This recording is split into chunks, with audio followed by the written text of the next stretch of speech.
కోడిగి అనే ఒక్క మంత్రం, కోటిగా అనే ఒక శబ్దార్థము చేత సమస్త దేవతల ప్రసన్నం చెందించుకునేటట్టుగా తపస్సు చేసి తీసుకున్నటువంటి మహా ఋషి, మహాయోగి బీరప్ప స్వామి, బీరలింగేశ్వర స్వామి. బీరప్ప స్వామి అద్భుతమైనటువంటి లీలలు చూపించిన వ్యక్తి.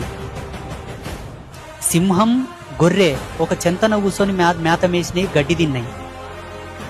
అటువంటి క్రూర జంతువుకు, సాధు జంతువుకు రెండింటికి స్నేహం నేర్పినటువంటి గొప్ప వ్యక్తి బీరప్ప స్వామి. అంత గొప్ప బీరప్ప స్వామి వీళ్ళ కులగురువు.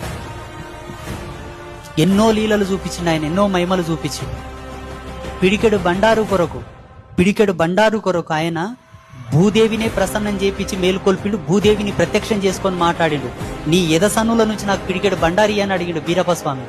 ఎవరు తెలియదు ఇలా, అసలు ఎవరు తెలియదు ఇలా.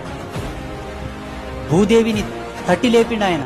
అంత తపశక్తి సంపన్నుడు, అంతటి అవతార పురుషుడు ఆయన.